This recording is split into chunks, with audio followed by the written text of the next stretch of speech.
Assalamualaikum warahmatullahi wabarakatuh. Nama saya Rizky Putra Febrianto. Di sini saya akan melengkapi tugas geografi tentang persebaran flora dan fauna di Indonesia dan di dunia. Karakteristik bioma di dunia. Biosfer adalah lapisan yang terdiri dari tanah dan udara, tempat berlangsungnya kehidupan. Oleh karena itu, biosfer tidak bisa terlepas dari atmosfer, litosfer, dan hidrosfer. Seperti gambar yang bisa kita lihat sekarang, biosfer membutuhkan litosfer, hidrosfer, dan atmosfer. Jadi biosfer memerlukan ketiga unsur tersebut. Bioma didefinisikan sebagai komunitas biologis yang unik, melingkupi suatu area geografis yang luas dan terbentuk sebagai respon adanya perbedaan karakteristik lingkungan serta iklim. Ada beberapa karakteristik suatu bioma, diantaranya adalah sebagai berikut. Pada setiap bioma ada suatu komunitas klimaks. Seperti gambar yang bisa kita lihat sekarang, di sini ada pohon-pohon dan sebelah kanan ada jenis hutan meo. Ada suatu bentuk vegetasi utama yang dapat mendominasi kawasan tersebut. Seperti itu, lumut-lumut yang sangat lebat. Ya, kita lanjut. Komunitas ini stabil sepanjang masa, kecuali ada kejadian tiba-tiba yang mengganggu kestabilan komunitas. Mungkin bencana alam ya, atau apalah. Bioma terbentuk suatu karena interaksi antara unsur-unsur dan lingkungan. Jelas. Setiap bioma dicirikan oleh bentuk kehidupan tumbuhan dan hewan yang berbeda. Seperti di tempat kita tinggal, sapi di sini berbeda dengan sapi di Australia maupun di daerah lain. Bioma biasanya memiliki wilayah yang luas sekali ya Bung. Faktor-faktor yang memengaruhi persebaran flora dan fauna. Ini gambarnya agak ketutup sedikit tulisan faunanya. Ada beberapa faktor yang memengaruhi persebaran flora dan fauna. Faktor-faktor itu antara lain sebagai berikut. Yang pertama, iklim. Iklim adalah kondisi cuaca pada waktu yang luas dan meliputi area yang sangat luas. Yang kedua adalah suhu. Suhu adalah suatu ukuran derajat panas atau dingin. Suhu udara di permukaan bumi bersifat relatif, bergantung pada faktor-faktor yang memengaruhinya, seperti lamanya penyinaran matahari. Yang selanjutnya adalah kelembapan udara. Kelembapan udara adalah kandungan total uap air di udara. Kelembapan memiliki pengaruh besar pada tingkat transpirasi pada tumbuhan. Kelembapan juga berpengaruh mengendalikan distribusi geografis tumbuhan. Selanjutnya adalah angin. Angin adalah udara yang bergerak. Angin atau gerakan udara mempunyai peranan penting dalam distribusi organisme karena angin berinteraksi dengan faktor fisik lainnya. Yang selanjutnya adalah curah hujan. Curah hujan merupakan hasil dari tarikan gravitasi pada uap air di atmosfer. Jumlah curah hujan tahunan sangat memengaruhi vegetasi serta populasi hewan di daerah tertentu. Selanjutnya adalah cahaya matahari. Jumlah cahaya di durasi dan intensitas cahaya di suatu wilayah menentukan jenis tumbuhan dan sebaran tumbuhan itu. Selanjutnya adalah fisiografi. Fisiografi ini berkaitan dengan tipografi atau bentuk permukaan tanah, seperti ketinggian, kemiringan, drainase, dan tingkat erosi tanah. Selanjutnya adalah edafik. Faktor edafik adalah faktor yang berkaitan dengan struktur dan komposisi tanah yang ditemukan di daerah tertentu. Yang selanjutnya adalah biotik. Faktor tersebar yang memengaruhi pertumbuhan dan persebaran tumbuhan atau hewan adalah faktor biotik. Bisa kita lihat ada gambar tupai yang sedang makan cemilan ya guys, sedang minta cemilan. Yang selanjutnya adalah persebaran flora dan fauna di dunia. Seperti yang gambar yang dapat kita lihat, itu ada berbeda-beda warnanya, bisa dibaca sendiri. Pola persebaran flora dan fauna dapat dipahami melalui bioma. Bioma biasanya diklasifikasikan berdasarkan vegetasi yang dominan dalam suatu wilayah regional yang luas. Yang selanjutnya, tundra, alpin, dan aktrik. Zona vegetatif ini ditemukan di ketinggian dan garis lintang tertinggi. Semuanya tanpa pepohonan. Komunitas ini terdiri dari lumut, rumput, dan semak-semak rendah. indah sekali itu, ingin sekali rasanya berlibur ke sana. Taiga terdiri dari beberapa jenis pohon konifer atau berdaun jarum, lancip-lancip kayak gitu, dan pinus. Dicirikan dengan musim dingin yang sangat panjang dan musim panas yang sangat singkat. Ya. Selanjutnya adalah hutan gugur beriklim sedang. Ditemukan di wilayah pesisir yang memiliki iklim sejuk dan curah hujan sedang, seperti di Eropa Barat, Cina, Timur Laut, Korea Selatan, Jepang, Chili, dan Selandia Baru. Itu kalau buat foto-foto mantul. Selanjutnya hutan selalu hijau subtropis. Ditemukan di daerah iklim subtropis lembab dengan musim dingin ringan dan curah hujan yang cukup sepanjang tahun. Pohon berdaun jarum dan pohon berdaun lebar. Selanjutnya adalah padang rumput beriklim sedang. Hanya ditumbuhi oleh rerumputan karena memiliki musim hujan yang singkat. Hewan di daerah padang rumput antara lain zebra Afrika, kanguru Australia, dan bison Amerika. Selanjutnya gurun dan semi gurun. Hamparan padang pasir yang ditandai dengan rata-rata jumlah curah hujan tahunan yang jauh lebih kecil daripada tingkat penguapan massa air ke atmosfer. Pasti panas sekali di situ seperti hatiku. Hutan gugur tropis. Hutan ini ditemukan di 15 derajat sampai 20 derajat lintang utara atau selatan, atau di pinggiran bioma hutan hujan tropis. Lebih dari 2/3 pohon di hutan gugur tropis merupakan pohon yang menggugurkan daunnya. Padang rumput di daerah tropis disebut tropikal atau grassland, padang rumput tropis atau sabana. Sabana memiliki jenis tumbuhan tahapan terhadap kelembapan rendah. Selanjutnya hutan hujan tropis. Seperti di Indonesia ini Kalimantan, tetapi di Indonesia sudah jarang sekali ditemukan hutan-hutan yang lebat kayak gini. Terdapat di daerah dengan suhu relatif stabil sepanjang tahunan dan curah hujan melimpah. Hutan hujan tropis antara lain terdapat di Indonesia, Australia bagian utara, Papua bagian timur, Afrika Tengah, dan Amerika Tengah. Di sini adalah peta. Ada peta penyebaran apa ini? Saya belum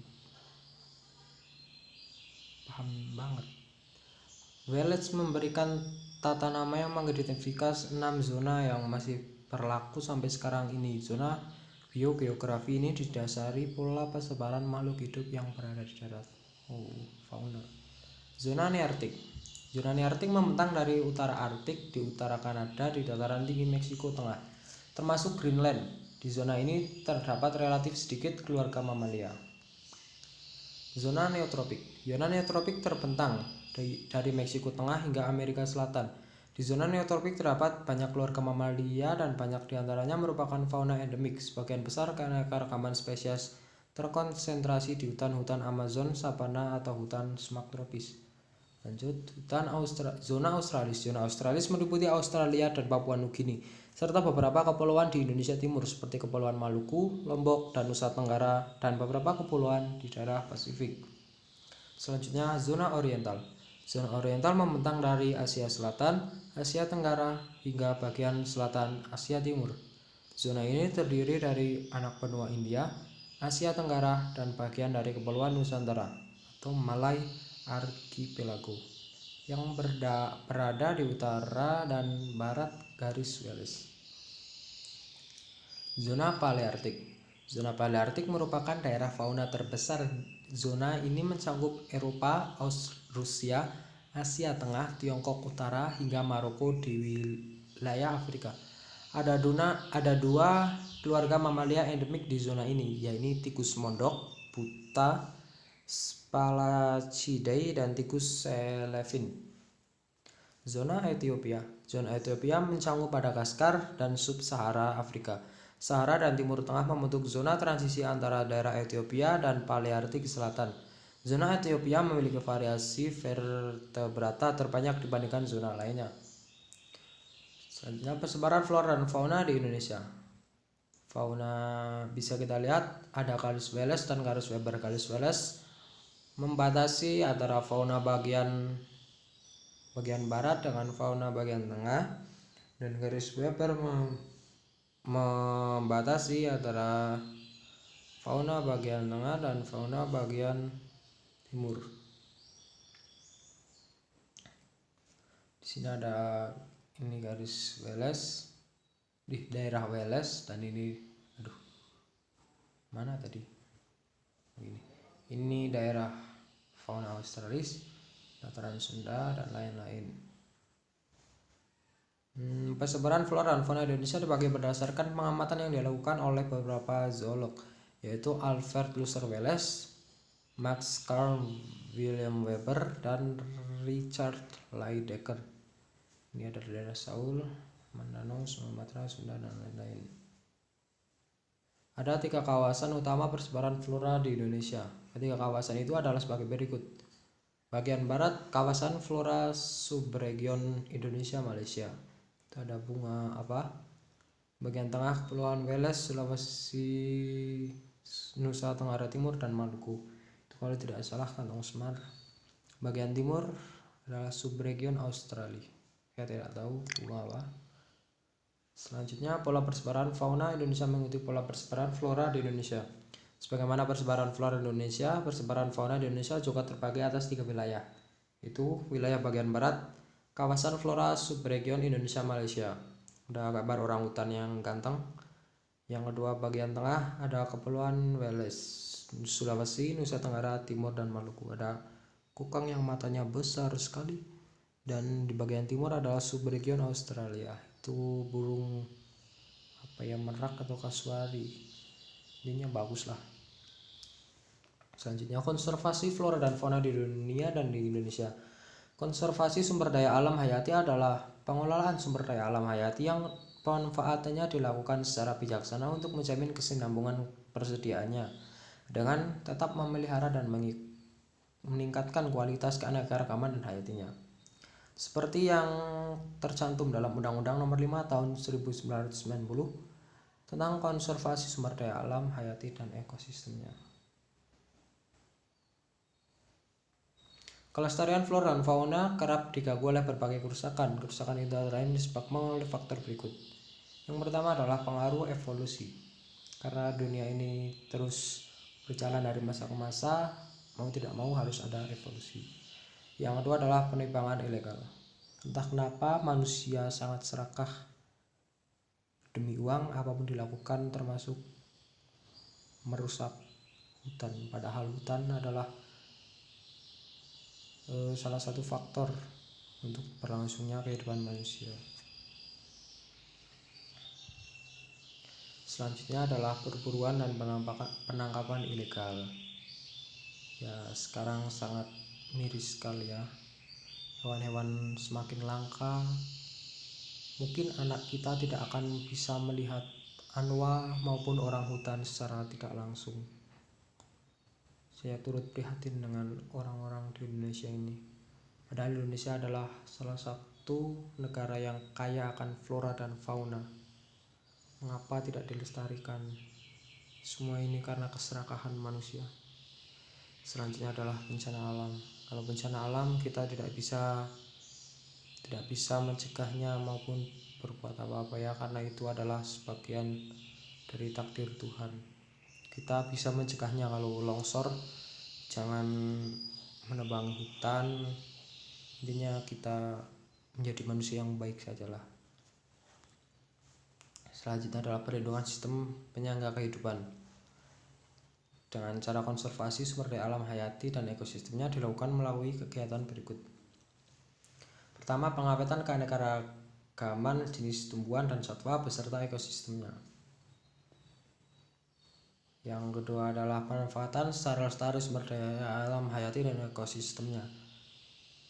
Memanfaatkan sumber daya hayati boleh, asal jangan terlalu serakah, secukupnya saja. Yang kedua adalah konservasi flora dan fauna di dunia. Seperti gambar Huanglo Tiongkok, itu adalah sangat indah ya, Bu. Ingin rasanya berlibur ke sana. Taman Nasional Yosemite Amerika Serikat. Wow. Selanjutnya Taman Nasional Gunung Leuser yang Kebun Raya Bogor, yang belum pernah ke sana bisa ke sana. Selanjutnya adalah pemanfaatan flora dan fauna di Indonesia sebagai sumber daya alam, menjaga keseimbangan ekologis, nilai estetika, mengembangkan ekonomi lokal. Ternyata sudah berakhir. Cukup sekian dari saya. Terima kasih. Bila ada kesalahan kata ataupun kata yang kurang pantas didengar, saya mohon maaf. Billahi taufiq wal hidayah. Wassalamualaikum warahmatullahi wabarakatuh. Tetap di rumah saja dan jaga kesehatan. Kita bisa terbebas dari virus corona. Bersama kita bisa. Semangat.